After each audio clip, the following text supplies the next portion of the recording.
Let's go ahead and call the Senate to order. Sergeant Arms will please secure the chamber doors. Members, please take your seats. Madam Clerk, please call the roll. Mr. President. All right, Senators, on this Thursday, February 13th, we are very pleased to have Pastor Mobolaji Okulate from the Redeemed Christian Church of God, the house on the Eastern Shore in Salisbury, Maryland, guest of the distinguished senator from the 38th District. Please rise for the invocation.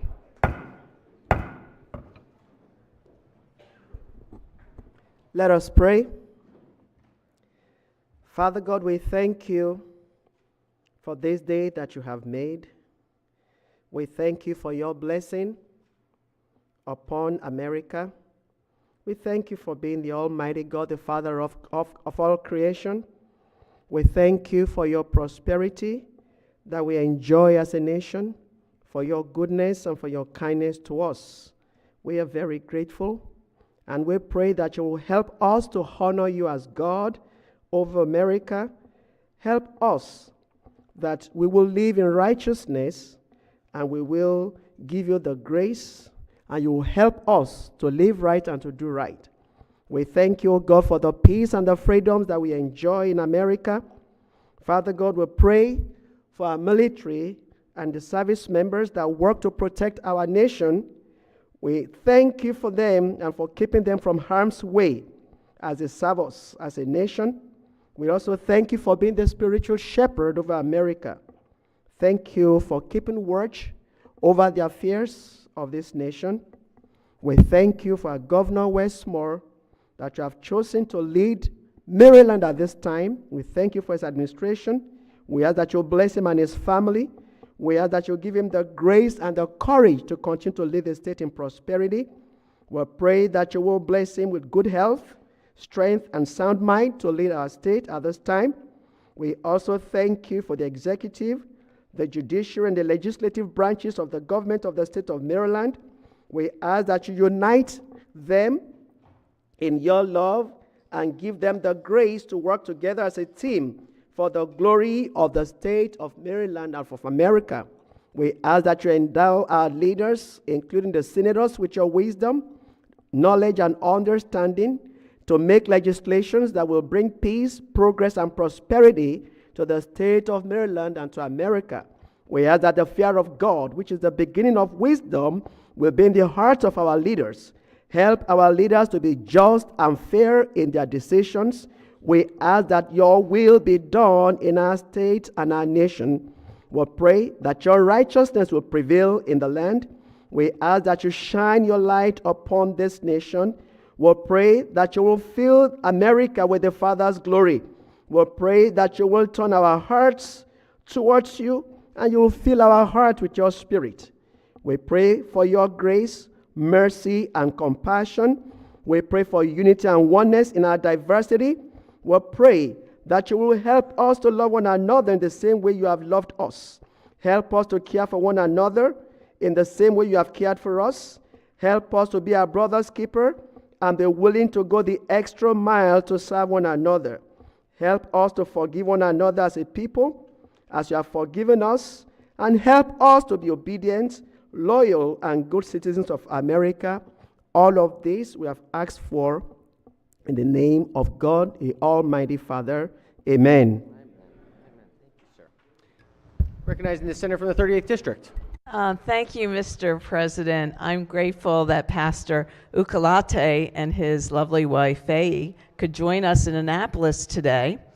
He is the senior pastor at Jesus House Eastern Shore, which is a mission of the Redeemer Christian Church of God, serving 9 counties on the shore.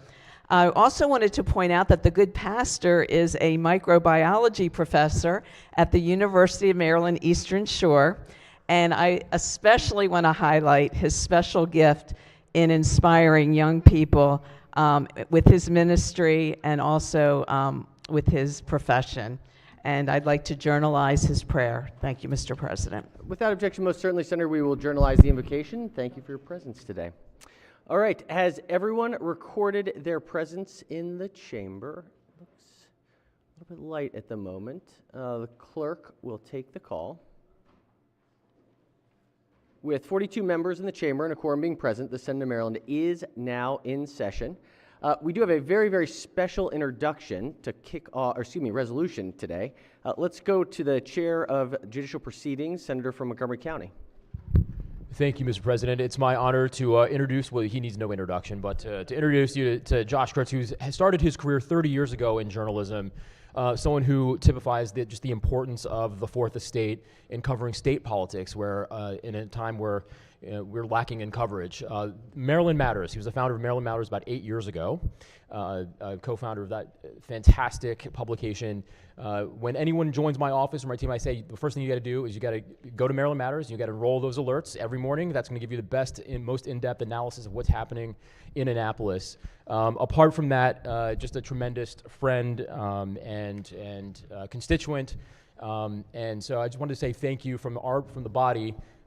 For all of your service. You're also here today joined by, is Genevieve's here? Mm-hmm. Genevieve and Carol are both here, here from Tacoma Park. And so if we could just have the resolution read in full at the desk, join me in congratulating and thanking Josh Kurtz for his service. The clerk will read the resolution in full. Be it hereby known to all, the Senate of Maryland offers its sincerest congratulations to Josh Kurtz in recognition of your retirement after 30 years of covering Maryland politics. As a founding editor of Maryland Matters, your in-depth reporting has resulted in outstanding coverage of important issues affecting Marylanders. The entire membership extends its best wishes on this memorable occasion and directs this resolution be presented on this 13th of February, 2025. The clerk will call the roll. Mr. President? Has everyone recorded their votes? Mr. President, Yes. Yes, recognize Senator, Vice Chair of the committee, has 2 minutes to explain her vote. explaining my vote. Before founding Maryland Matters, Josh was in New Mexico, but then he came and he was with the Gazette newspapers, a countywide as well as local newspaper.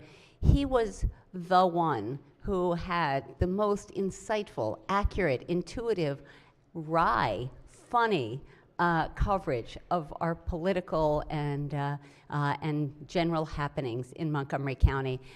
We're going to miss him desperately, and I hope, and I'm running into this picture, hold on, and I'm hoping that those within the sound of my voice who appreciate Maryland Matters and appreciate Josh Kurtz's career will consider making a donation to Maryland Matters to support free journalism, especially at a time when I can't really solicit. Okay, never mind, but please just appreciate Maryland Matters and all that it does. Thank you, Mr. President.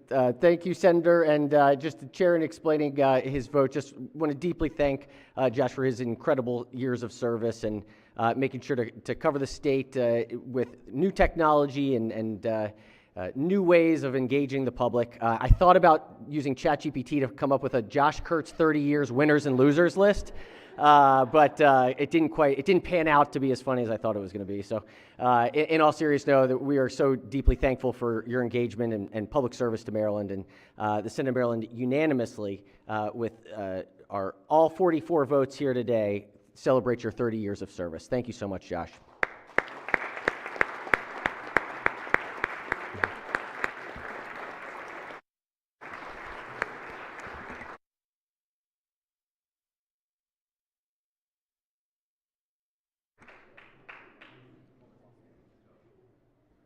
Excellent. Very good. We ran into each other in the canteen last night, or yesterday afternoon. I asked him, how many stories do you have left? Today's the last day. He said he was still working on 4, and then the big epic, the final story tomorrow. Is that the plan? Okay, sounds good. Actually, well, tomorrow too. Okay, tomorrow too. So we did it today because we don't know what's going to be in that last story. So TBD. Excellent. All right. Yes, Senator from Montgomery County. Thank you very much, Mr. President. Just the doctor of the day, Catherine Kelly, who is does internal medicine. She's from District 20 from Silver Spring. She's a contractor for Montgomery County Healthcare for the Homeless. If you could just extend her a warm Senate welcome. Welcome, Doctor. Welcome. All right, Senator from the 45th District, Baltimore City.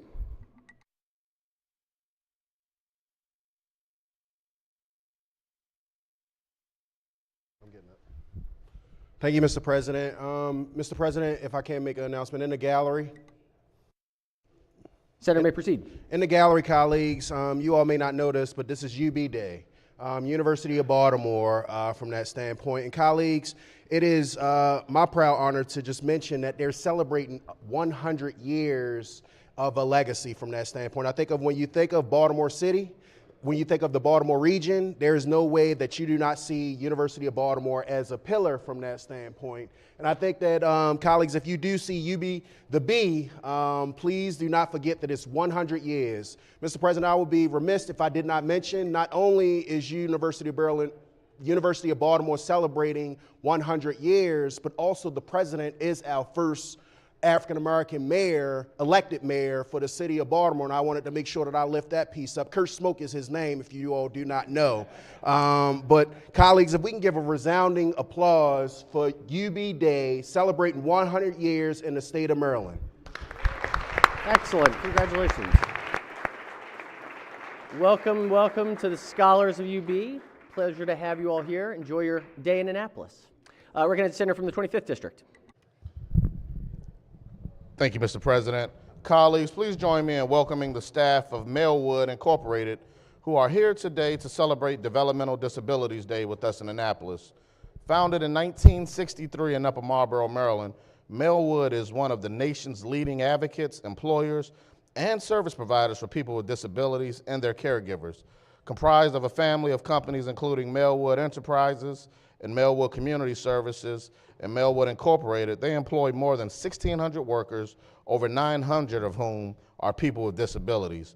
Mellwood offers employment, job placement, job training, life skills for independence, support services, and youth and community recreational services to more than 3,000 people each year. Please join me in welcoming Mellwood.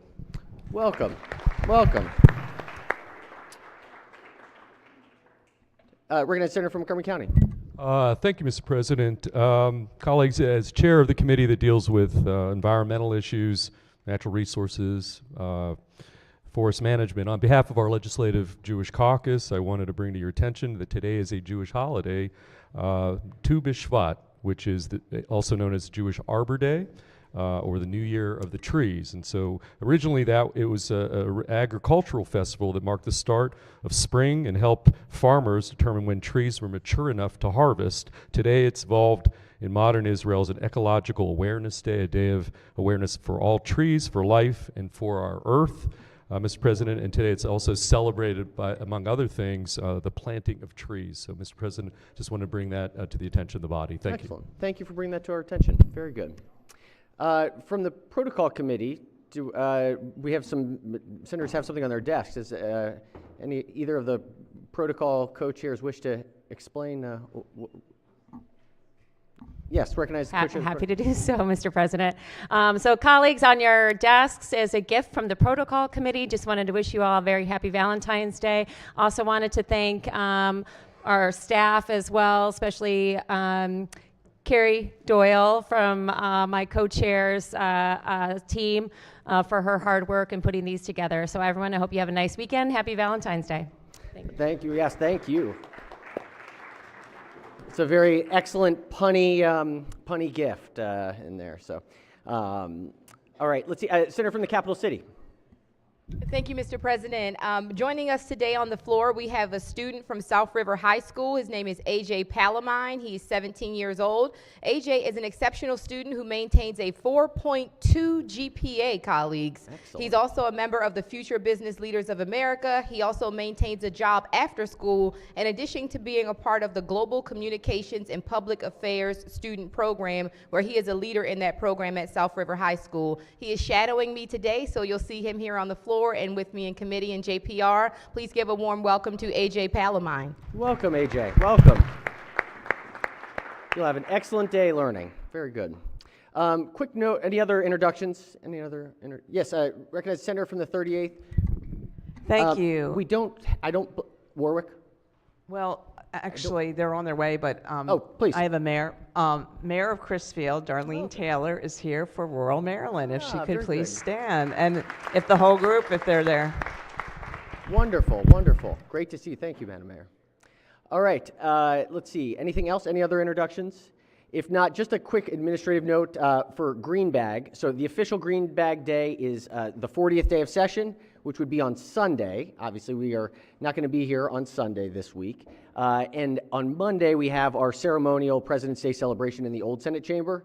So we're going to do it'll be transmitted at the appropriate time this weekend, but we will read it across the desk and do Green Bag on Tuesday of next week. So just so that folks have an idea, it's not happening today. We're not going to do it. We're going to read it across on Tuesday. All right. Anything else before we jump into things? If not, so be considered the reading of the journal from the prior legislative day.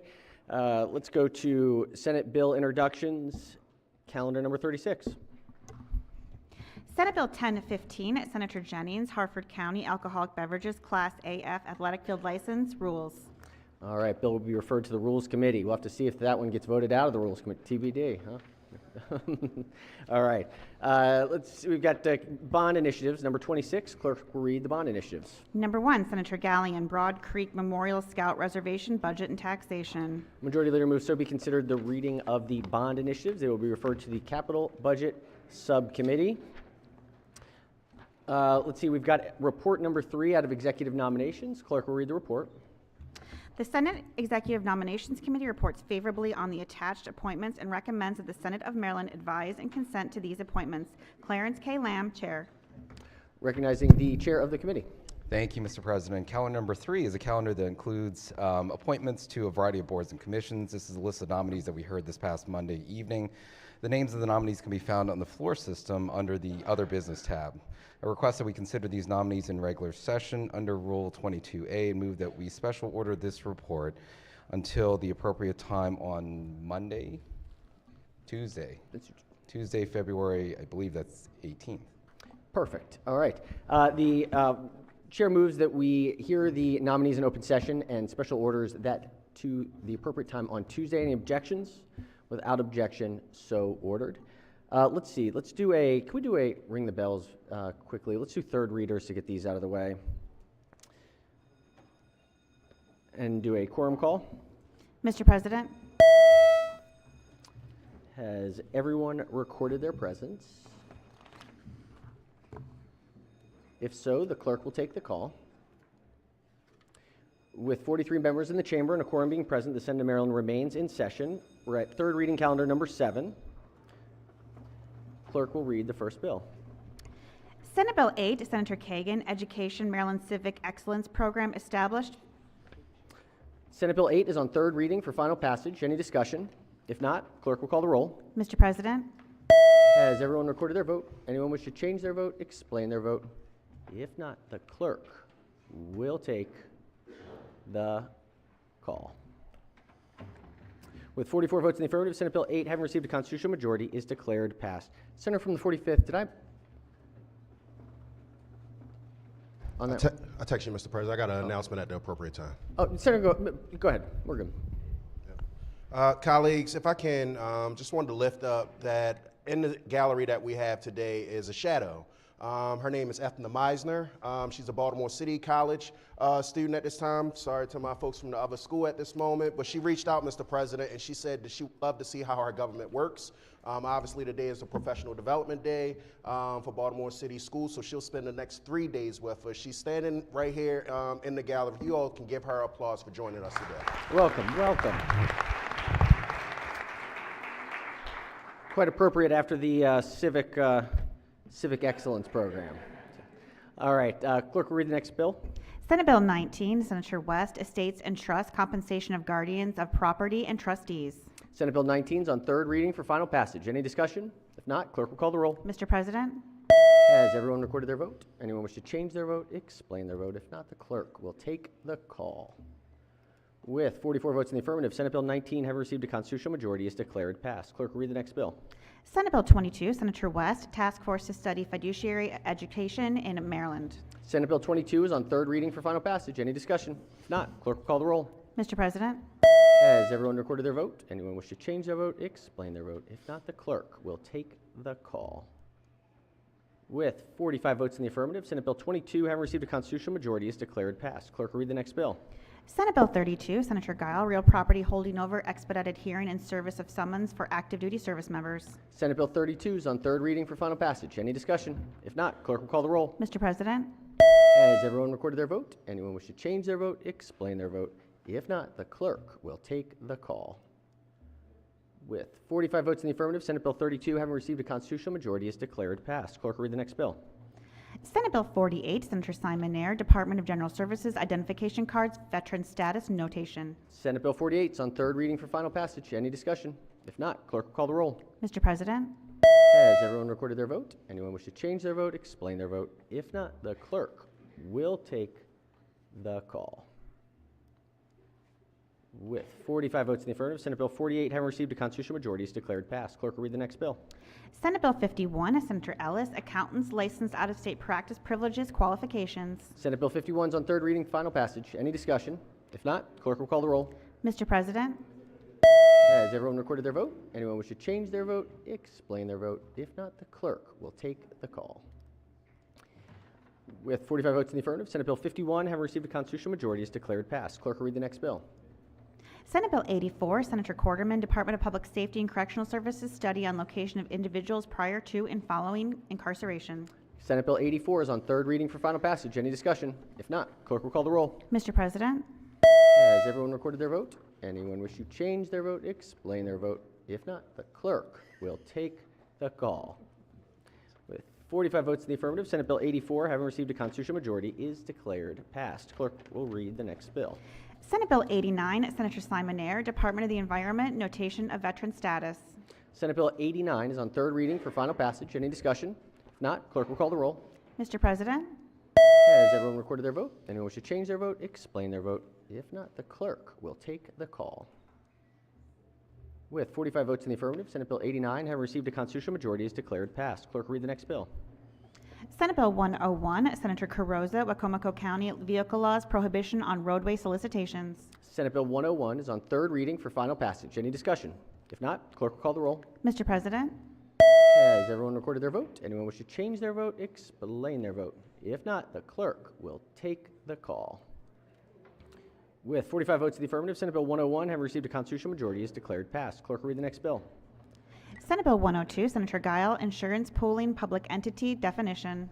Senate Bill 102 is on third reading for final passage. Any discussion? If not, clerk will call the roll. Mr. President, Has everyone recorded their vote? Anyone wish to change their vote, explain their vote? If not, the clerk will take the call. 45 votes in the affirmative, Senate Bill 102, having received a constitutional majority, is declared passed. Clerk will read the next bill. Senate Bill 144, Senator M. Washington, Corporations and Associations, Limited Workers Cooperative Associations Authorizations, Maryland Limited Worker Cooperative Association Act. Senate Bill 144 is on third reading for final passage. Any discussion? If not, clerk will call the roll. Mr. President, Has everyone recorded their vote? Anyone wish to change their vote, explain their vote? If not, the clerk will take the call. With 45 votes in the affirmative, Senate Bill 144, having received a constitutional majority, is declared passed. Let's go to calendar number 8. Clerk will read the first bill. Senate Bill 147, Senator Simon Nair, State Board of Stationary Engineers, Member Appointments, Advice and Consent of the Senate. Senate Bill 147 is on third reading for final passage. Any discussion? If not, clerk will call the roll. Mr. President, Has everyone recorded their vote? Anyone wish to change their vote, explain their vote? If not, the clerk will take the call. With 45 votes in the affirmative, Senate Bill 147, having received a constitutional majority, is declared passed. Clerk will read the next bill. Senate Bill 156, Senator Lewis Young, Work Group on Universal Newborn Nurse Home Visiting Services Establishment. Senate Bill 156 on third reading, final passage. Any discussion? If not, clerk will call the roll. Mr. President, Has everyone recorded their vote? Anyone wish to change their vote, explain their vote? If not, the clerk will take the call. 45 votes in the affirmative, Senate Bill 156, having received a constitutional majority, is declared passed. Clerk will read the next bill. Senate Bill 162, Senator Simon Nair, Agricultural Department Authority over Identification, Inspection, and Sale of Cantaloupes, repeal. This is a big one. This is a big one. Senate Bill 162 on third reading for final passage. Any discussion? If not, clerk will call the roll. Mr. President, Has everyone recorded their vote? Anyone wish to change their vote, explain their vote? If not, the clerk will take the call. With 45 votes in the affirmative, Senate Bill 162, having received a constitutional majority, is declared passed. Clerk will read the next bill. Senate Bill 176, Chair, Education, Energy, and the Environment Committee, Agricultural, Soil Conservation, Water Quality Plan, Uses of Information. Senate Bill 176 is on third reading for final passage. Any discussion? If not, clerk will call the roll. Mr. President, Has everyone recorded their vote? Anyone wish to change their vote? Explain their vote? If not, the clerk will take the call. With 32 votes in the affirmative, Senate Bill 176, having received a constitutional majority, is declared passed. Clerk will read the next bill. Senate Bill 286, Senator West, Domestic Partnerships and Marriage Required Information. Senate Bill 286 is on third reading for final passage. Any discussion? If not, clerk will call the roll. Mr. President, Has everyone recorded their vote? Anyone wish to change their vote? Explain their vote? If not, the clerk will take the call. With 44 votes in the affirmative, Senate Bill 286, having received a constitutional majority, is declared passed. Clerk will read the next bill. Senate Bill 293, Senator Feldman, County Boards of Education Anti-Bias Training for Members Requirement, County Board Members Anti-Bias Training Act. Senate Bill 293 is on third reading for final passage. Any discussion? If not, clerk will call the roll. Mr. President, Has everyone recorded their vote? Anyone wish to change their vote? Explain their vote? If not, the clerk will take the call. With 32 votes in the affirmative, Senate Bill 293, having received a constitutional majority, is declared passed. Clerk will read the next bill. Senate Bill 299, Senator Carrozza, Anti-Cannabis Agents, Registration, Security Guards. Senate Bill 299 is on third reading for final passage. Recognize the senator from Prince George's. Yes, is this an appropriate time to ask a question about the bill? Certainly. It's on third Let's see if the floor leader will yield for a question. Appears the floor leader will. I just want to get a clearer understanding of what this bill really does. Good morning, Senator. Good morning. Good morning. So basically, this bill prevents security guards from going through a criminal history check twice. They are already required to do so. So this bill prevents it from being duplicative process.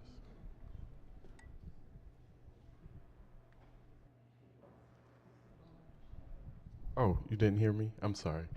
This bill prevents security guards from having to obtain a background, a criminal history background check twice.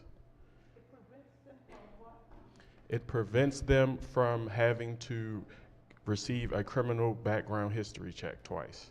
They are already required to do so. Yes. Thank you. All right. Appears the question was answered. Any further discussion on the bill? If not, the clerk will call the roll. Mr. President, Has everyone recorded their vote? Anyone wish to change their vote? Explain their vote? If not, the clerk will take the call. With 45 votes in the affirmative, Senate Bill 299, having received a constitutional majority, is declared passed. Clerk will read the next bill. Senate Bill 315, Senator Brooks, Maryland Environmental Services Membership of Board of Directors Alterations. Senate Bill 315 is on third reading for final passage. Any discussion? If not, clerk will call the roll. Mr. President, Has everyone recorded their vote? Anyone wish to change their vote? Explain their vote? If not, the clerk will take the call. With 45 votes in the affirmative, Senate Bill 315, having received a constitutional majority, is declared passed. Clerk will read the next bill. Senate Bill 347, Senator Love, Adult Protective Services Investigations and Disclosure of Information. Senate Bill 347 is on third reading for final passage. Any discussion? If not, clerk will call the roll. Mr. President, Has everyone recorded their vote? Anyone wish to change their vote? Explain their vote? If not, the clerk will take the call. With 45 votes in the affirmative, Senate Bill 347, having received a constitutional majority, is declared passed. Clerk will read the next bill.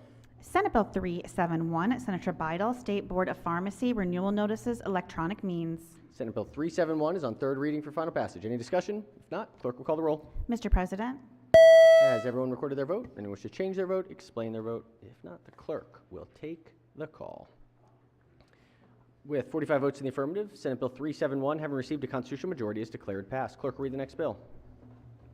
Senate Bill 561, Senator Hershey, Corporations and Associations, Electric Cooperatives, Non-Cheat Capital Credits. Senate Bill 561 is on third reading for final passage. Any discussion?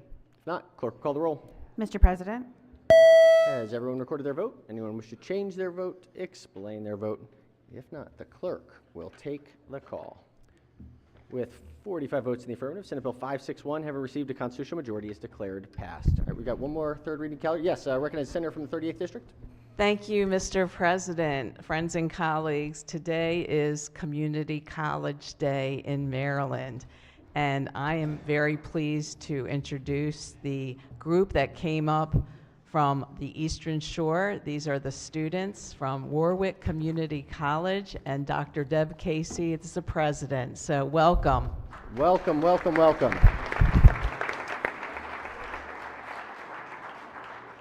Hopefully the bridge traffic wasn't too bad today. And do they come bearing Smith Island cakes? TBD? No? It's all right, we'll see. All right, let's go to calendar number 9. Calendar number 9. Clerk, read the first bill. Senate Bill 208, Chair, Finance Committee, Human Services, Maryland Assistive Technology Program Establishment. Senate Bill 208 is on third reading for final passage. Any discussion? If not, clerk will call the roll. Mr. President, Has everyone recorded their vote? Anyone wish to change their vote, explain their vote? If not, the clerk will take the call. With 44 votes in the affirmative, Senate Bill 208, having received a constitutional majority, is declared passed. Clerk will read the next bill. Senate Bill 210, Chair, Finance Committee, Maryland Transportation Authority, Tolls, Fees, and Other Charges, Temporary Adjustments. Senate Bill 210 is on third reading for final passage. Any discussion? If not, clerk will call the roll. Mr. President, Has everyone recorded their vote? Anyone wish to change their vote, explain their vote? If not, the clerk will take the call. With 44 votes in the affirmative, Senate Bill 210, having received a constitutional majority, is declared passed. Clerk will read the next bill. Senate Bill 214, Chair, Finance Committee, Cannabis, Sale of Distribution, Tetrahydrocannabinol Offenses. Good one. All right. Senate Bill 214 is on third reading for final passage. I'm glad I don't have to read that one. Any discussion? If not, clerk will call the roll. Mr. President, Has everyone recorded their vote? Anyone wish to change their vote, explain their vote? If not, the clerk will take the call. With 44 votes in the affirmative, Senate Bill 214, having received a constitutional majority, is declared passed. Clerk will read the next bill. Senate Bill 223, Chair, Finance Committee, Department of Aging, Senior Call Check and Social Connections Program. Senate Bill 223 is on third reading, final passage. Any discussion? If not, clerk will call the roll. Mr. President, Has everyone recorded their vote? Anyone wish to change their vote, explain their vote? If not, the clerk will take the call. With 44 votes in the affirmative, Senate Bill 223, having received a constitutional majority, is declared passed. Clerk will read the next bill. Senate Bill 226, Chair, Finance Committee, Maryland Farms and Families Fund, Purpose and Use Alterations. Senate Bill 226 is on third reading for final passage. Any discussion? If not, clerk will call the roll. Mr. President, Has everyone recorded their vote? Anyone wish to change their vote, explain their vote? If not, the clerk will take the call. 45 votes in the affirmative. Senate Bill 226, having received a constitutional majority, is declared passed. Clerk will read the next bill. Senate Bill 230, Chair, Finance Committee, Human Services, Local Department of Social Services Audits. Senate Bill 230 is on third reading for final passage. Any discussion? If not, clerk will call the roll. Mr. President, Has everyone recorded their vote? Anyone wish to change their vote, explain their vote? If not, the clerk will take the call. With 45 votes in the affirmative, Senate Bill 230, having received a constitutional majority, is declared passed. Clerk will read the next bill. Senate Bill 236, Chair, Education, Energy, and the Environment Committee, Maryland Department of Planning Modernization. Senate Bill 236 is on third reading for final passage. Any discussion? If not, clerk will call the roll. Mr. President, Has everyone recorded their vote? Anyone wish to change their vote? Explain their vote. If not, the clerk will take the call. With 45 votes in the affirmative, Senate Bill 236, having received a constitutional majority, is declared passed. Clerk will read the next bill. Senate Bill 240, Chair, Education, Energy, and the Environment Committee, Department of Agriculture, Maryland Agriculture Commission, and Young Farmers. Senate Bill 240 is on third reading for final passage. Any discussion? If not, clerk will call the roll. Mr. President, Has everyone recorded their vote? Anyone wish to change their vote? Explain their vote. If not, the clerk will take the call. With 44 votes in the affirmative, Senate Bill 240, having received a constitutional majority, is declared passed. Clerk will read the next bill.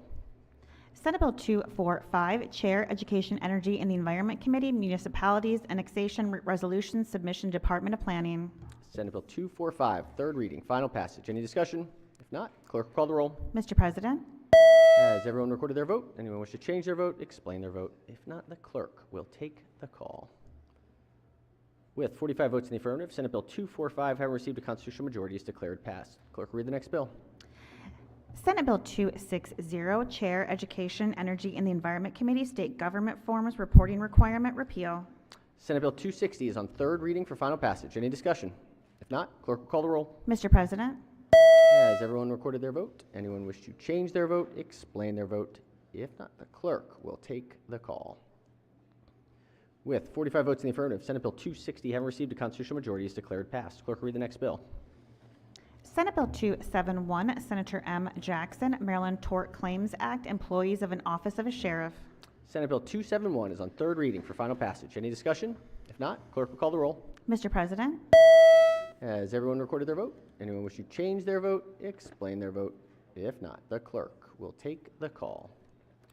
With 45 votes in the affirmative, Senate Bill 271, having received a constitutional majority, is declared passed. Clerk will read the next bill. Senate Bill 285, Chair, Finance Committee, Maryland Protecting Opportunities in Regional Trade, Port Act, Reports of Attorney General, Frequency. Senate Bill 285 is on third reading for final passage. Any discussion? If not, clerk will call the roll. Mr. President, Has everyone recorded their vote? Anyone wish to change their vote? Explain their vote. If not, the clerk will take the call.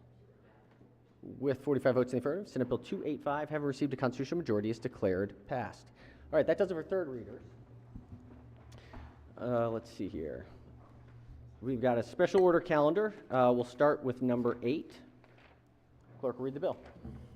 Senate Bill 68, Senator Brooks, Public Schools Restorative Practices Schools Comprehensive Plan. Bill is on second reading and open to amendment.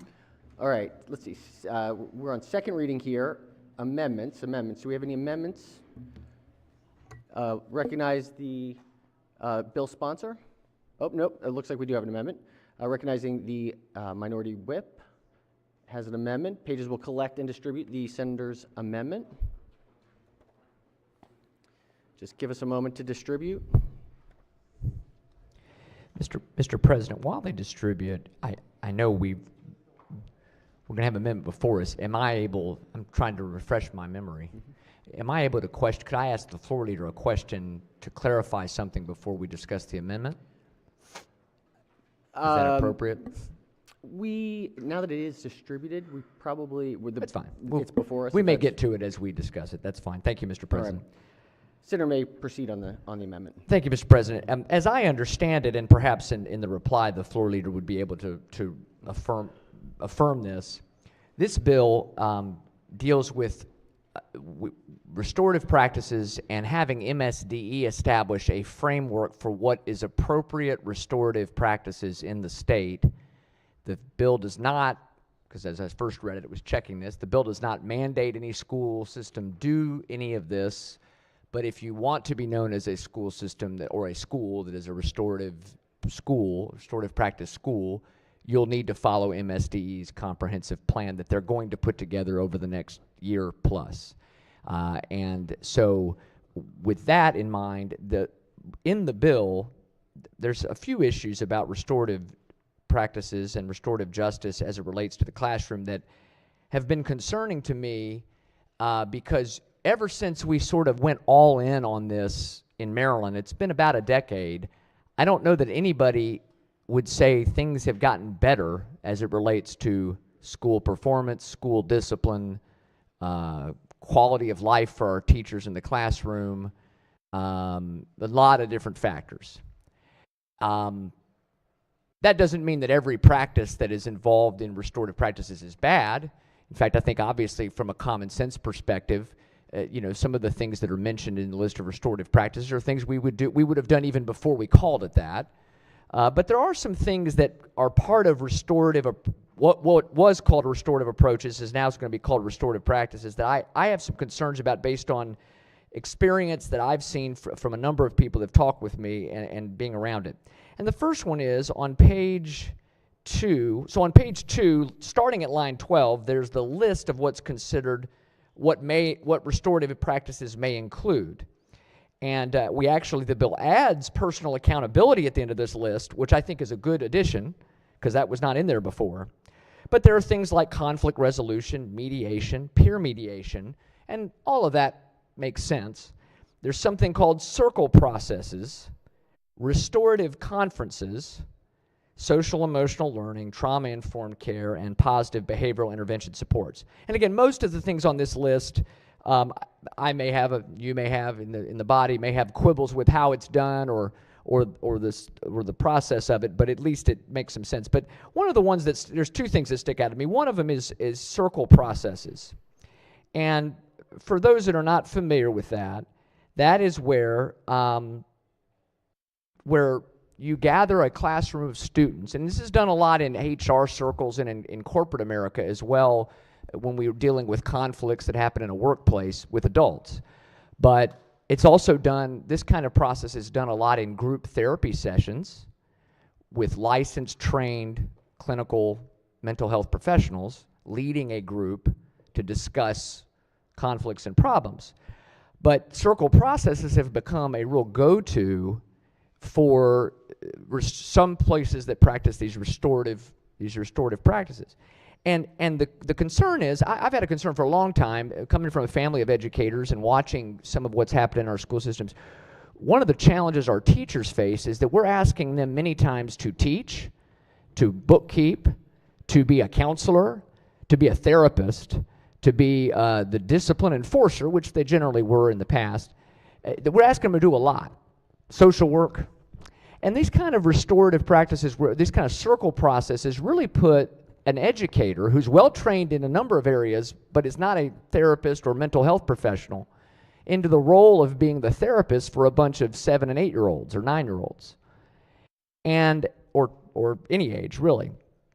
And questions that are often suggested to ask when sometimes it's when there's been some sort of conflict or when a student has acted out or done something wrong. Questions that are suggested by some professional groups to ask is, what do you do to relieve stress? How does the way you feel make you feel affect you as a person? Who in this circle would you like to forgive? Now, all those questions are not inappropriate in and of themselves, but in a large setting, in a classroom, it can become very coercive, unintentionally, I think, but coercive to a young person, especially if a young person has felt bullied or attacked. If you don't share when it's your turn, it's a little bit weird. If you do share, but you share the wrong thing, you can become a target for bullying. And once again, it's putting our teachers in a position often, and sometimes it's counselors doing this, but a lot of times it's teachers, putting them in a position of kind of almost, what if a child shares something really disturbing? Well, you obviously can refer it out, but then the whole class has heard something from a little 7 or 8-year-old who doesn't know that it's not really appropriate to share that because they're 7. And so my concern here is that I don't want, I don't want this to be something that we keep in a list of restorative practices. I think this needs to be something a lot more specialized. I talked to the committee a little bit offline yesterday about maybe doing something broader in the bill where we could just make it clear to the folks that are going to be considering this that they need to be sure that licensed people do this. And we couldn't really come to a consensus for a variety of reasons, and I understand that. I guess I understand it. But, again, some of these things that I was looking through, the American Psychological Association has a code of ethics. And that code begins with the exhortation that psychologists provide services, teach, and conduct research within the boundaries of their competence. Counselors generally need a minimum of a master's degree and lots of hours, hundreds of hours of supervised experience before they would take on a group therapy session. Now, teachers have more background in child psychology than most of us do, of course, but they're not necessarily certainly licensed and in a position where they could be taking this on. And so I felt that it would be wise for us to strike this out of the list of restorative practices that are considered. Because, again, the other thing that happens is, by the way, because this is something I discussed with the committee, if we could do something broader on this point, a lot of times this is done without anybody knowing it's happening outside the school.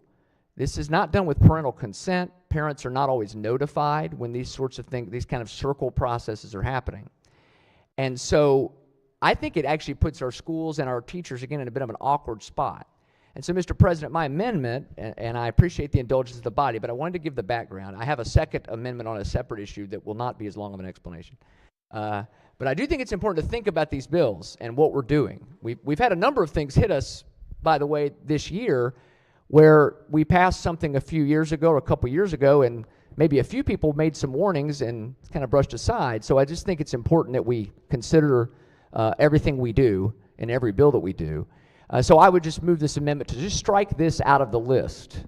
That doesn't mean that can't come back in some way, an adapted way, but sort of unnotified circle processes in a classroom I don't think are appropriate, and I think it puts people in an awkward position. So I would move my amendment, Mr. President, and thank you very much. Thank you, Senator. Senators move the amendment. Let's hear from the committee. Thank you, Mr. President. I want to thank the honorable gentleman for his amendment. I know his intent is well, but I think his amendment is suspect. So that being said, circles, that's just a process it's a teaching mechanism that's conducted during the course of the day. And it is unreasonable to expect that the process would be performed with parents or guardian during the school day. You know, it's just unreasonable.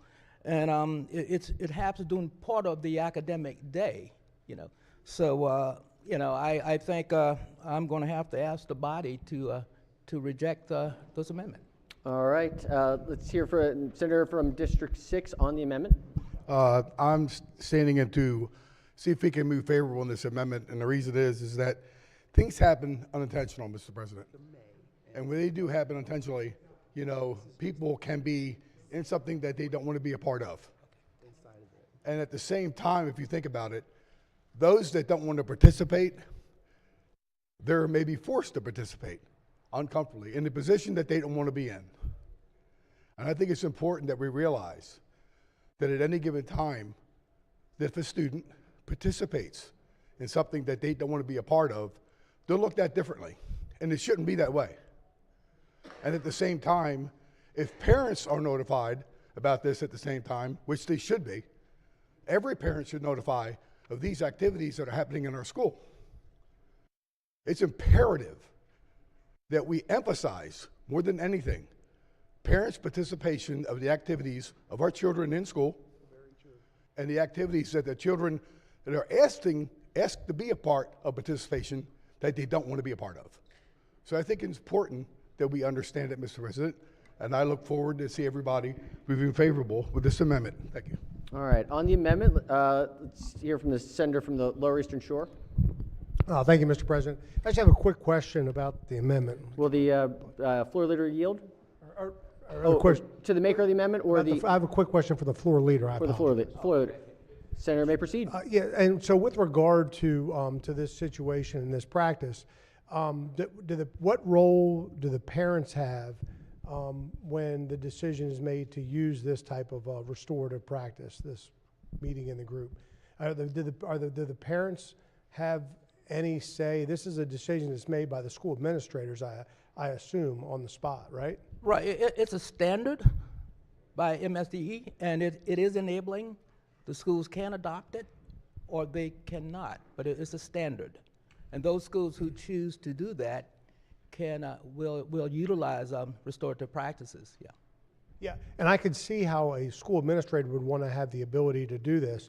And so I guess my question is, and I don't think it's addressed by the amendment, but if you're a parent and your child is involved in an altercation, and the administrators, they want to resolve the altercation, so they want to bring all the kids in and have this discussion. But as you as a parent, do you know that your child is going to be put into that circle? I mean, bullying is a huge problem. Social media is a huge problem. And I understand why an administrator would want to have that ability to do this. But I also understand why a parent would want to know what situations their child's being put in. even though they're the best of intentions, it may not be the best for that child. So do the parents at least, are they notified of the meeting or the counseling? I guess you call it counseling. What role do the parents have in this practice? Yeah. Yeah, are you going to offer, Senator, are you going to offer an amendment? I just want to stick to this amendment if you. Well, that's a question regarding this amendment. Okay, all right. Oh, This amendment would prohibit this from happening, right? And so I'm asking, I'm sorry, is my question not accurate? No. I think it makes perfect sense. So the amendment would say this. Yeah, it makes perfect sense to me. I don't understand what's wrong with everybody else. No, I apologize. I Okay, apologize. that's But getting back to the issue at hand, the amendment would prohibit that, would prohibit this from occurring, correct? This is these are just examples of what the teachers can do. Yeah, so. Yeah, so I think I'm going down a hole asking questions about this, so I'll just let it rest at where it is, and I'll just speak on behalf of the amendment very On the quickly, amendment, Mr. Senator President. Mepsey? And as a parent, when your child is in school and things happen in school, a parent is going to want to know how their child or what position or situations their child is going to be in. It's hard to predict what every situation a child is going to be in, but clearly there are instances with some parents and some children where a group confrontation may not help the situation. It may resolve the situation in the school, but it may escalate the situation for the child. And the amendment here would certainly protect children from being put in that situation. And in my mind, it wouldn't restrict the ability of the administrators to have a parent-student council meeting and pull the kids aside with the parents. But the idea is that you're protecting children from a situation that, even though it's intended to resolve a problem, it actually could create a much larger problem for that child, particularly if they're dealing with anxieties and things like that. And the underlying issue here is what happens in school after these meetings, and they don't end with the meeting, and the kids have to carry that baggage with them. It's a very good amendment, and I hope everybody would understand the implications this could have for children when they're dealing with these things, because they're not having an easy time right now. Thank you. Thank you, Senator. All right, on the amendment, let's hear from senators who have not yet spoken. We'll hear from the senator from the 43rd District. Thank you, Mr. President. On the amendment, I asked everybody to resist the amendment. I taught kindergarten, and one of the things we do was sit around in a circle. So restorative practices aren't always used to just handle conflict. In fact, what the goal, my understanding is the goal, Mr. President, of restorative practices is to create a community of trust, to create a space where young people are accustomed to working with each other. And certainly there were times in the circle when we asked the kids how was their day, somebody would say something off color, and the teacher would just sort of have to handle that. But additionally, why this is a way I would resist the amendment is just to remind that this isn't an individual administrator making a decision. A school system decides whether to engage and to become a system that engages in restorative practices. So it's actually removing some of the on-the-ground audibles that might be called by an administrator that went to a conference and decided they might try to use some restorative practices. Excellent. All right, let's hear from senators who have not yet spoken, then we'll come back. Senator from the 34th District on the amendment. Thank you, Mr. President. My questions will show that I don't know a lot about the subject. So, and I read the bill quickly, and let me just preface my question by saying I really support adding mental health services in schools and for children just generally, or almost mental wellness. So that's where I'm coming from. However, when I read the bill, what I'm not finding is definitions of these terms, and I don't know if these terms that the amendment is dealing with are defined somewhere. I do know, for example, conflict resolution, mediation, and other ones are well defined in the areas of social work and psychology and even psychiatry. So that would be one question. And then two, I certainly see I certainly see that there's an anticipation that the schools will develop plans.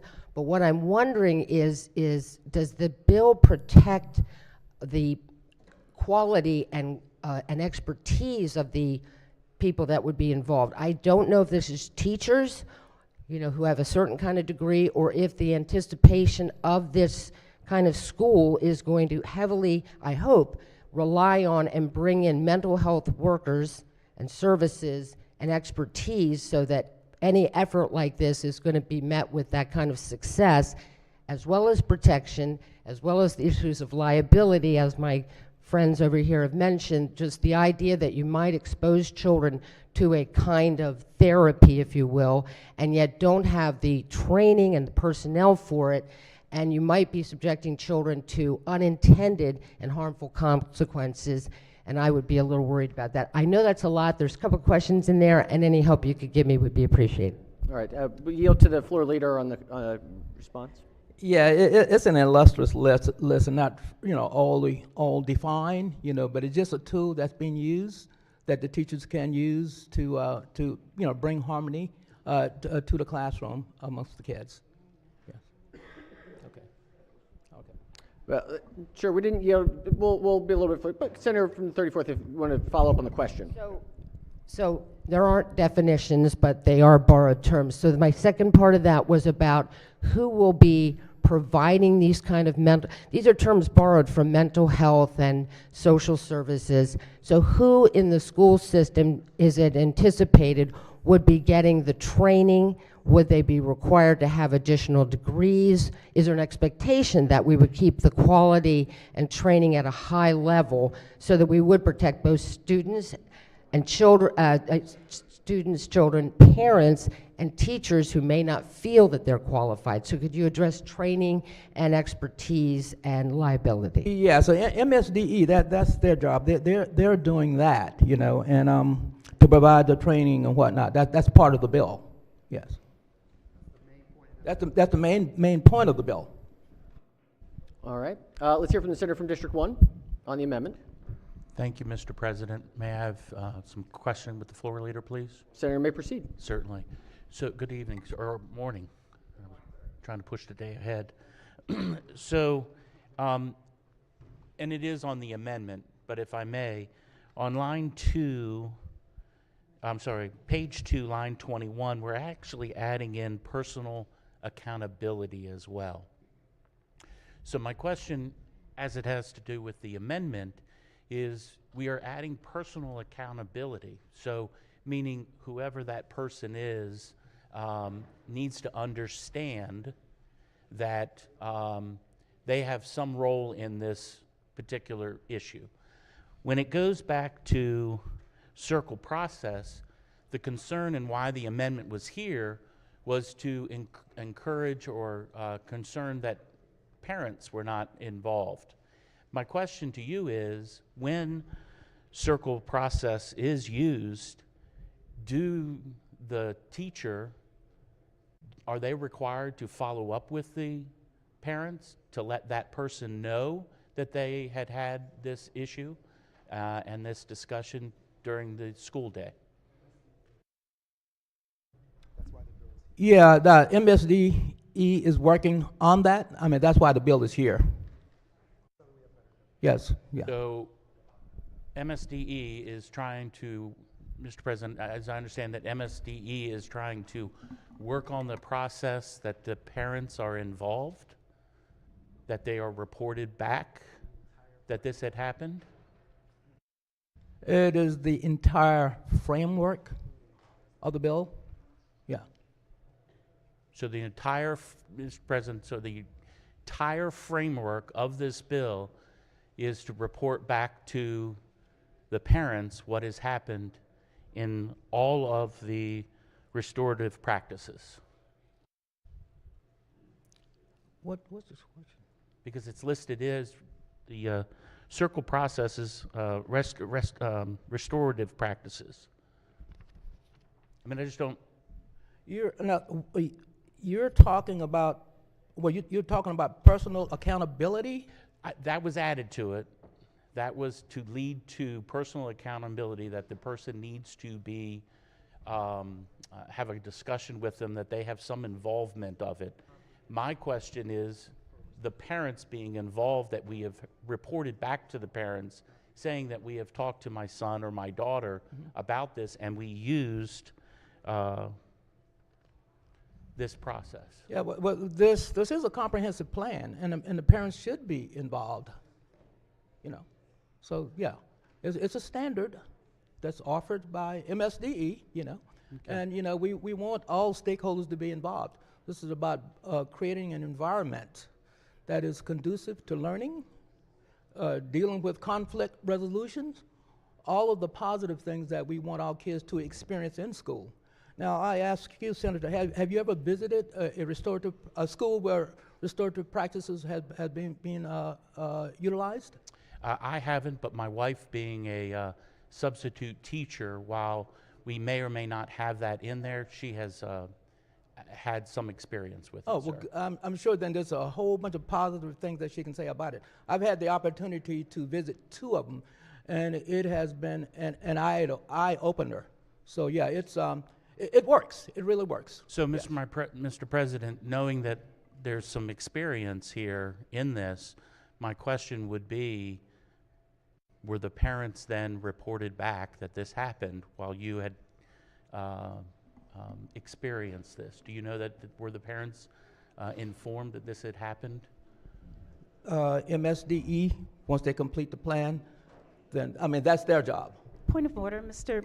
President. Senator, excuse me, Senator, to be records. Yeah, we're Let's discussing let the senator the- finish. Is the We should floor be leader? discussing the amendment. Did the floor leader finish his response to the senator?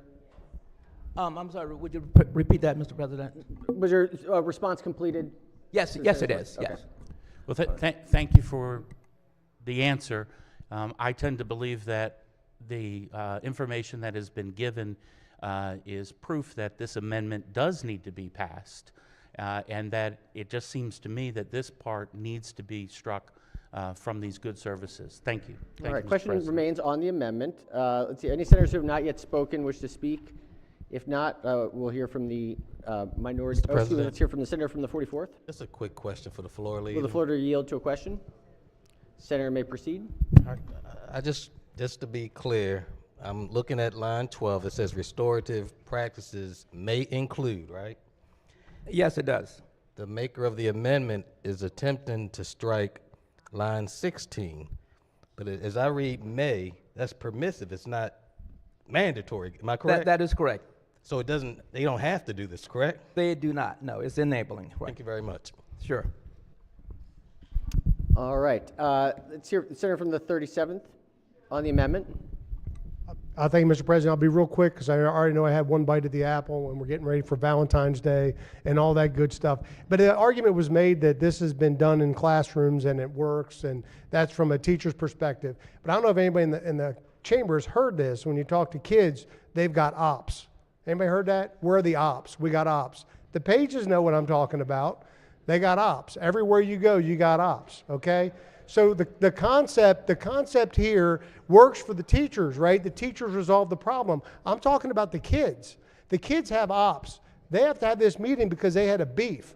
Now they have a meeting, the beef doesn't go away, and the kids have more ops. And what happens is you've got kids that get divided into groups, and this leads to bullying. So yeah, it is a short-term resolution from the administrator's perspective.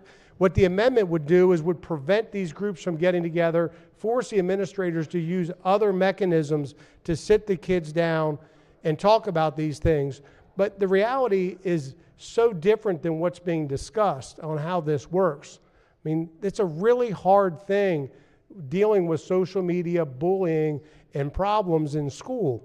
This is restorative practices, right? We're trying to restore things. It's not restoring, it's escalating. Remember that and think about this, and maybe you vote one way or the other on the amendment today. When you talk to somebody in middle school or high school, ask them what it means to have ops and ask them if they have ops. That's totally slang. I promised I wasn't going to do it this year, but here I am using it. But it's a reality that kids have to live with. And then the parents have to deal with the situations with kids being isolated and going with one group versus another group. So I very much urge the body to support this amendment and thank the offering the amendment. Thank you, Senator. I think it's brain rot, not slang anymore. Gotcha. Yes, recognize the minority whip. Thank you, Mr. President. I wanted to ask for a roll call on the amendment, and just to say, I think it would be wise to just take this part out of the list. That's the point, is there's a lot of questions about this practice. And so you put teachers in a tough spot. Your parents don't always know this kind of thing has happened. There's nothing in the bill that requires notification. So that's what the amendment does, to just take this one thing that has some double-edged sword to it out of the recommendation of practices, and I would move the amendment. Thank you, Mr. President. All right. On the amendment, I think we generally have an idea where we are. Clerk will call the roll. Mr. President? Has everyone recorded their vote? Anyone wish to change their vote? Explain their vote. If not, the clerk will take the call. With 32 votes in the negative, the senator's amendment does not move forward. Recognizes the minority whip. Thank you, Mr. President. I do have one more amendment. Senator has another amendment. Page will collect and distribute the senator's amendment. And though I enjoy this discussion on these issues, I will make it relatively quickly, the explanation.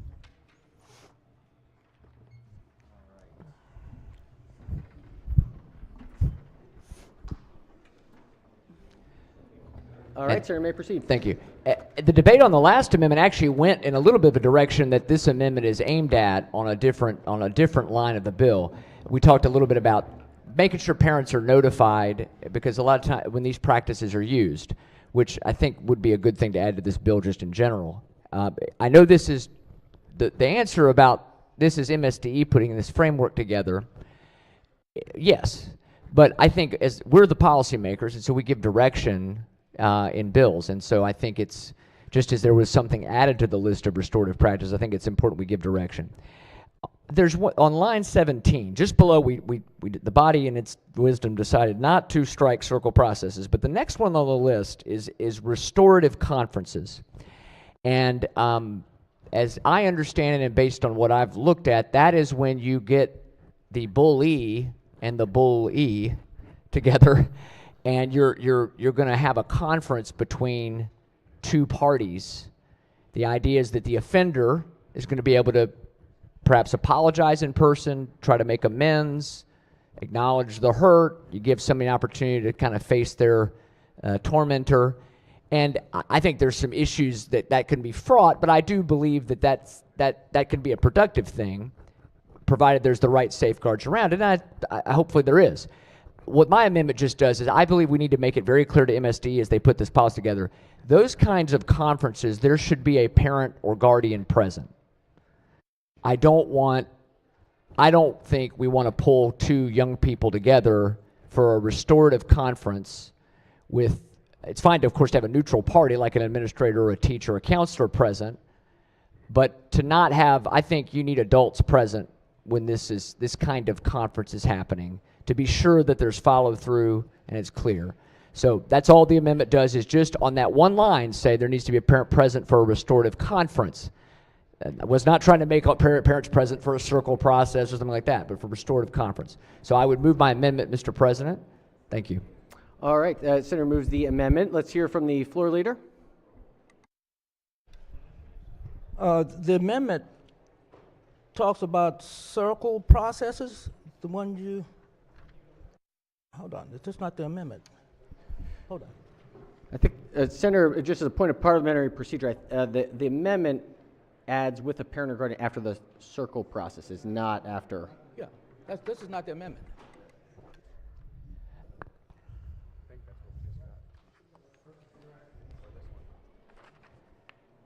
You know what? The amendment's drawn incorrectly, but I'm sure the error is mine. So I'm going to I'm making the point. I think that's an issue, but I will obviously withdraw the amendment. Okay. So thank you. All right, Senator withdraws the amendment. Are there any further amendments to the bill or its title? Seeing none, Senate Bill 68 is hereby ordered printed for third reading. Recognize the senator from the 9th District. Thank you, Mr. President. I'd just like to change my vote from yay to nay on the First Amendment. on the amendment for the prior bill? Any objections? Without objection, so ordered, and we have the senator's vote change. Are there any further, let's see, no, now we are on to the new bill. Let's go to special order calendar number 9. Clerk will read the bill. Senate Bill 266, Chair, Education, Energy, and the Environment Committee, Local Comprehensive Planning and State Economic Growth, Resource Protection and Planning Policy, Planning Principles. Questions on the adoption of the committee amendment and the favorable report. All right. Yes, on the bill, the floor leader. Thank you, Mr. President. We have a committee amendment that I'd like to distribute. All right. Senator has let's see. We have the current committee amendment.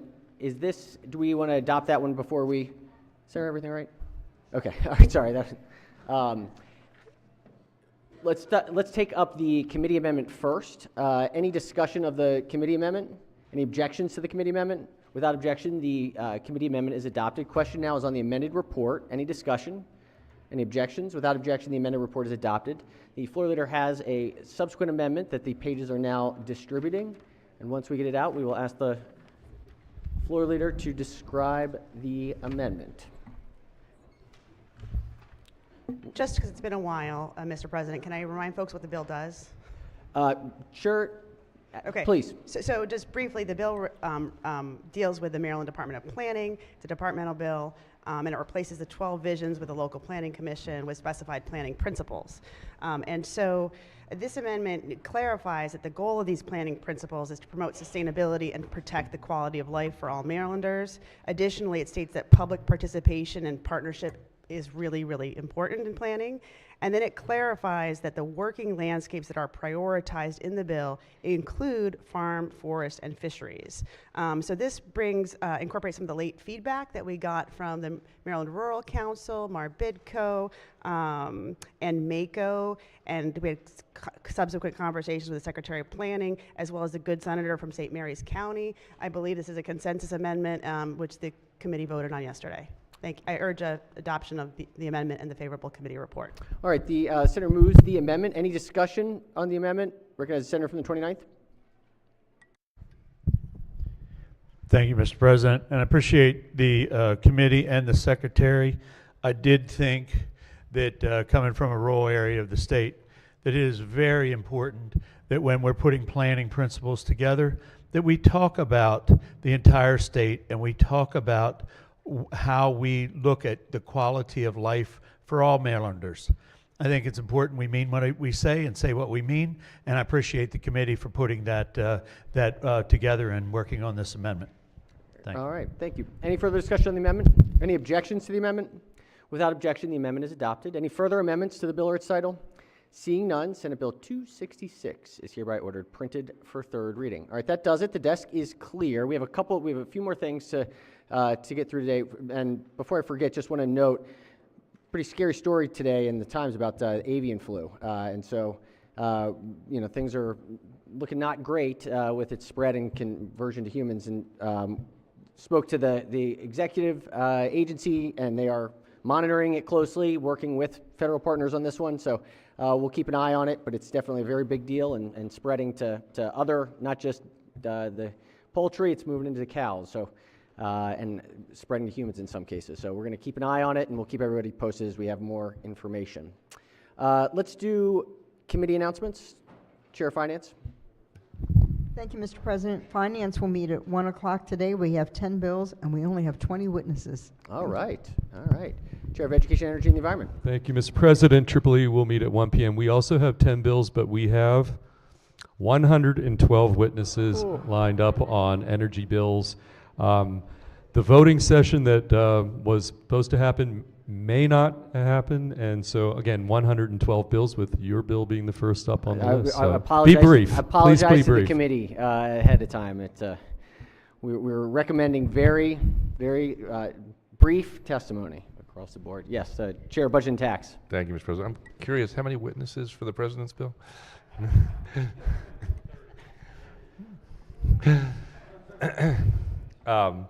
So we have our 3 prime committee subcommittees at 1 o'clock today and at 11:30 tomorrow. Excellent, excellent. Chair of Judicial Proceedings. Thank you, Mr. President. The Judicial Proceedings Committee will meet today at 1 p.m. for bill hearings, followed by a voting session. We have 9 bills on the docket. All right. Nothing tomorrow. Any standing committee, further standing committee announcements? Select committees, delegations? Chair of Baltimore County Delegation. Thank you very much, Mr. President. The Baltimore County Delegation will meet at 3 p.m. on Monday afternoon.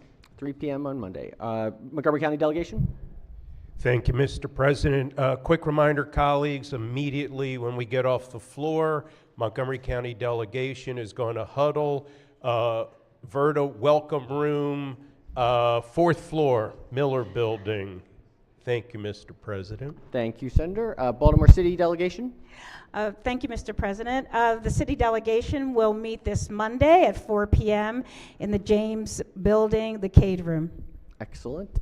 Howard County Delegation. Howard County Delegation will be meeting immediately after the floor session in the Silver Room. Silver Room. Excellent. Any further announcements? Yes, Chair, Co-Chair of the Protocol Committee.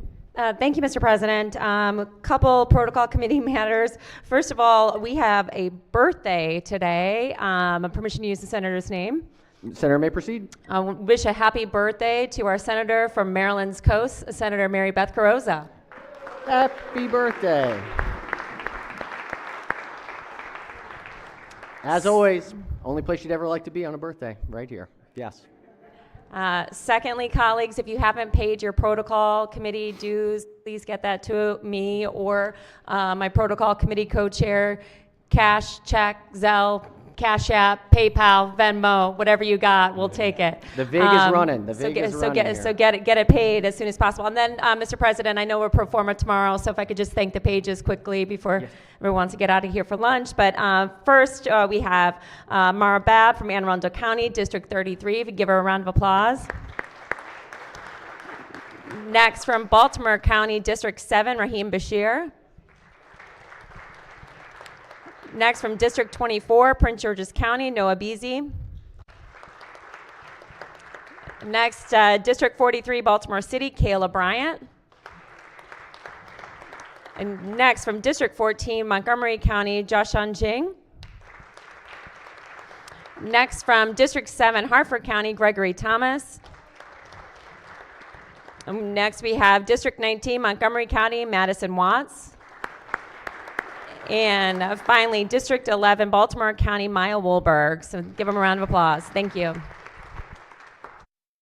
Senator from District 1.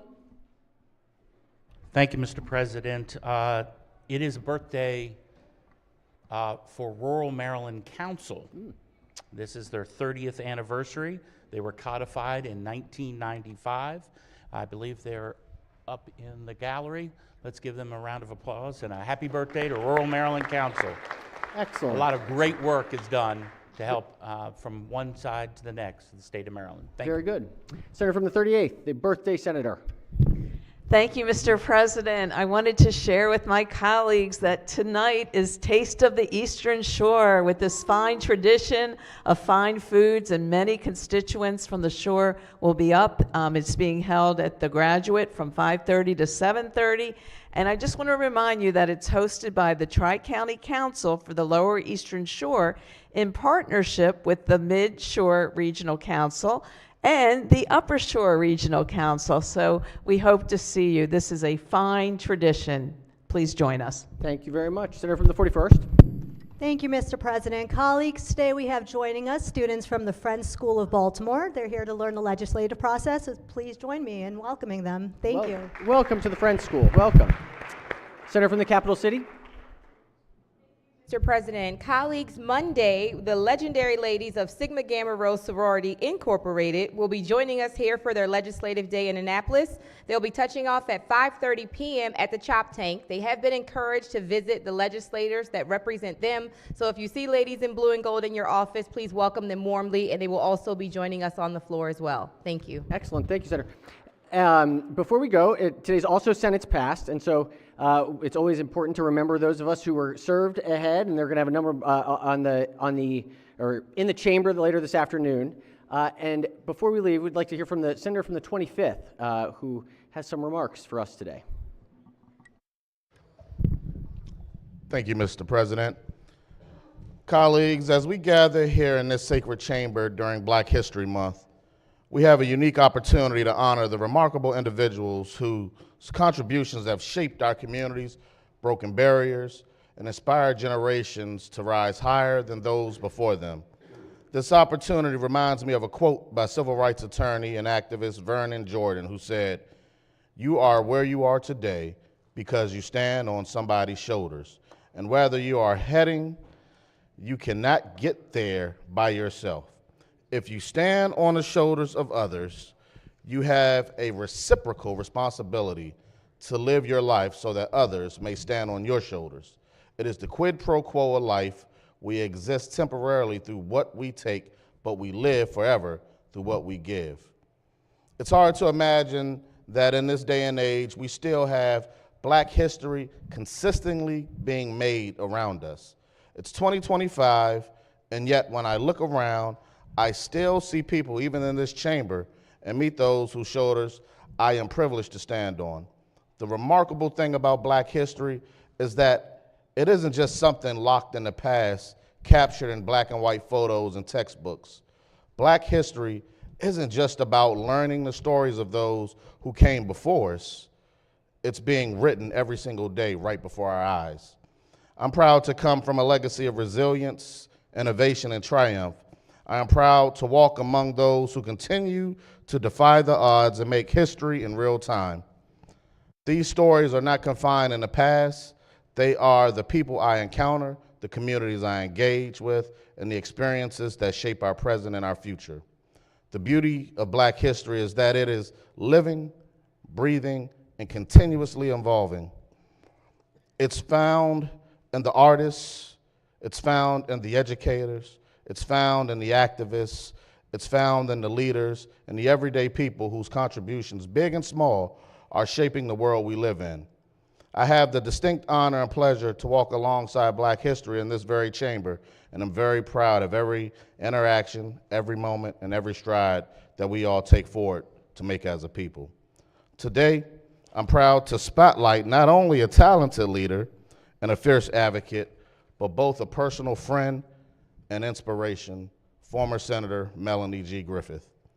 Senator Griffith's journey began far from here in Abilene, Texas, and in Great Falls, Montana, but her heart and purpose led her to Prince George's County, where she dedicated over 2 decades to public service. A proud Howard University graduate, she began her career in social work, where she learned firsthand the power of compassion and advocacy.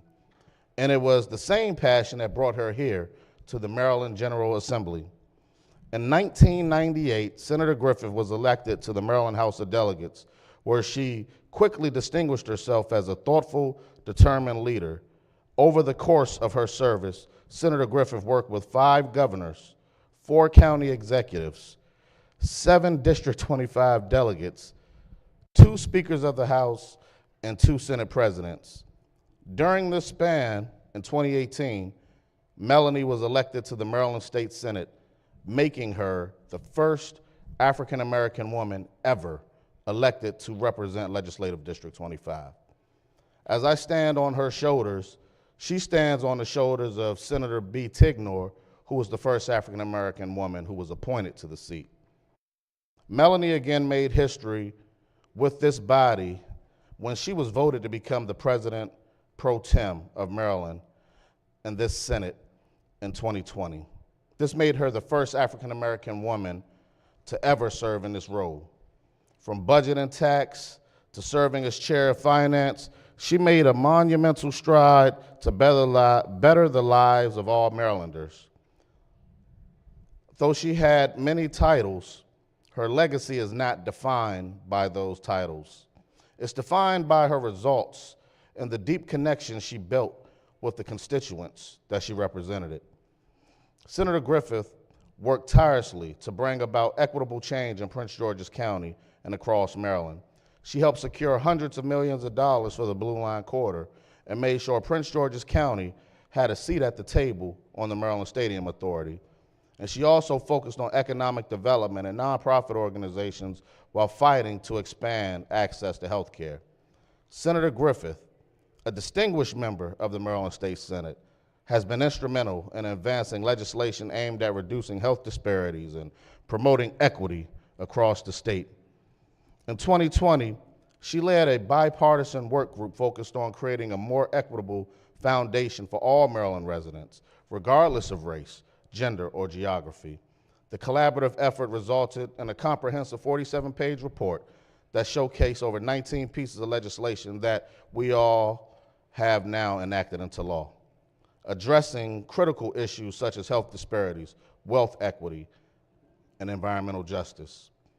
She also passed the Preserve Telehealth Access Act of 2021 and the exemption of the medical device bill, which cut sales tax for life-saving devices such as blood pressure monitoring services, respirators, and diabetic care, which impacts a lot of our communities. We partnered together to consolidate and define responsibilities for the Procurement Improvement Council, which delivered considerable progress on behalf of minority business enterprises in the procurement sector. And she uplifted, respected, and listened to her constituency every step of her career, truly embodying the role of a public servant. In October of 2023, I received a call from the press asking if I had a public comment on Senator Griffith stepping down to take on a new role. What I must say, in that moment, I knew that Senator Griffith could truly keep a secret, because I had no idea what was going on. But when I talked to Senator Griffith, she let me know that she was ready to embrace a new chapter, what she did, becoming the president and CEO of the Maryland Hospital Association. Once again, Melanie shattered glass ceilings, as taking on this responsibility made her the first African-American woman to hold this prestigious role in the association's 54-year history. As we all are aware, this was what led to my appointment to the Senate for District 25, where today I follow in my dear friend's footsteps. Senator Griffith's story is a testament to the power of representation, perseverance, and the impact that one dedicated leader can have on the lives of so many. She reminds us that Black history is not just something we reflect on during February, it is something that we live, make, and carry forward every single day. As we celebrate Black History Month, let us not honor not only the accomplishments of those who came before us, but also of the contributions of those who continue to shape our future. Leaders like Senator Melanie Griffith, whose legacy will inspire generations to come as it has inspired me. Thank you, Melanie. Thank you, Senator Griffith, for your service, your leadership, and your unwavering dedication to our community. In this moment in 2025, we are still part of a story that stretches far beyond the classroom and into the very fabric of our society, still being written, still being created, and I am humbled to be a part of it. Happy Black History Month. Well said, Senator, well said. Well said.